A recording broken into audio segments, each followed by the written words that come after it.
Hello everyone, so let's start. हम करने जा रहे हैं संचयन का पाठ नंबर 1 गिल्लू। ये हमारी द्वितीय भाषा है हिंदी।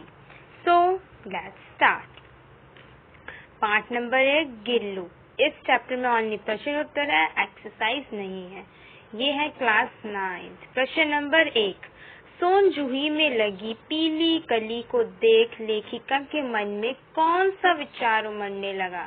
उत्तर, सोन जूही में लगी पीली कली को देखकर लेखिका के मन में छोटे से जीव गिलहरी की याद आ गई, जिसे वह गिल्लू कहती थी। प्रश्न नंबर 2, पाठ के आधार पर कौवे को एक साथ समादृत और अनादृत प्राणी क्यों कहा गया है? कौवे को समादृत इसलिए कहा गया है क्योंकि वह छत पर बैठकर अपनी आवाज से प्रियजनों के आने की सूचना देता है। पितृपक्ष में लोग इसे आदर से बुलाकर भोजन देते हैं। इस अनादृत इसलिए कहा गया है क्योंकि इसकी आवाज बहुत कड़वी होती है। ये होती है ओके। प्रश्न नंबर 3, गिलहरी के घायल बच्चे का उपचार किस प्रकार किया गया? लेखिका। उत्तर, लेखिका गिलहरी के घायल बच्चे को उठाकर अपने कमरे में ले आई, उसका घाव रुई से पोंछा, उस पर पेनिसिलिन दवा लगाई, फिर उसके मुंह में दूध डालने की कोशिश की, परंतु उसका मुंह खुल नहीं सका। कई घंटे उपचार के बाद उसने एक बूंद पानी पिया। 3 दिन के बाद उसने आंखें खोली और धीरे धीरे स्वस्थ हुआ। प्रश्न नंबर 4, लेखिका का ध्यान आकर्षित करने के लिए गिल्लू क्या करता था? उत्तर, लेखिका का ध्यान आकर्षित करने के लिए गिल्लू उनके पैरों के पास आकर खेलता, फिर सर से पर्दे पर चढ़ जाता, फिर उसी तेजी से उतरता। वह इसी तरह भाग दौड़ करता रहता जब तक लेखिका उसे पकड़ने के लिए उठ न जाती।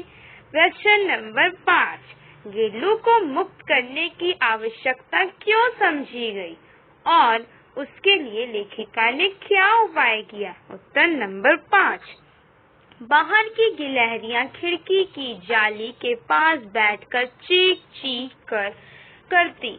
उन्हें देखकर गिल्लू उसके पास आकर बैठ जाता। उसको इस तरह बाहर निहारते हुए देखकर लेखिका ने उसे मुक्त करना आवश्यक समझा। लेखिका ने खिड़की की जाली का एक कोना खोल दिया जिससे गिल्लू बाहर जा सके। प्रश्न नंबर 6, गिल्लू किन अर्थों में परिचारिका की भूमिका निभा रहा था? उत्तर नंबर 6, लेखिका की अस्वस्थता में गिल्लू उनके सिराहने बैठ जाता और नन्हे पंजों से उनके बालों को सहलाता रहता। इस प्रकार वह सच्चे अर्थों में परिचारिका की भूमिका निभा रहा था।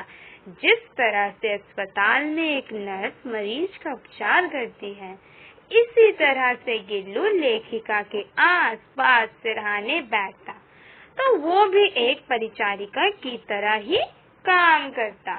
प्रश्न नंबर 7, गिल्लू की किन चेष्टाओं से यह आभास मिलने लगा कि अब उसका अंत समीप है?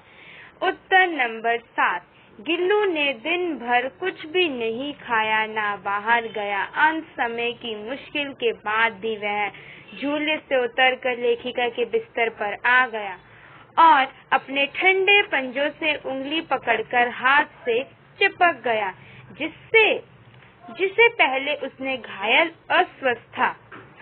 अवस्था में पकड़ा था। इन्हीं चेष्टाओं से आभास मिलने लगा कि अब उसका अंत समय समीप है।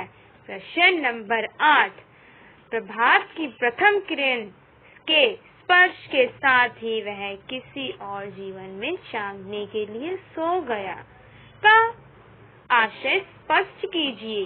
उत्तर नंबर 8, इस कथन का आशय यह है कि सुबह होते होते गिल्लू की मृत्यु हो गई और वह हमेशा के लिए सो गया ताकि वह कहीं और जन्म लेकर नए जीवन को पा सके।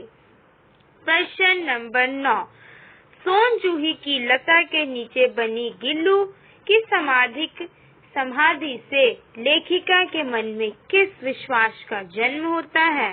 उत्तर 9। सोन जूही की लता के नीचे गिल्लू की समाधि बनाई गई क्योंकि यह लता गिल्लू को बहुत पसंद थी और साथ ही लेखिका को विश्वास था कि इस छोटे से जीव को इस बेल पर लगे फूल के रूप में देखेगी।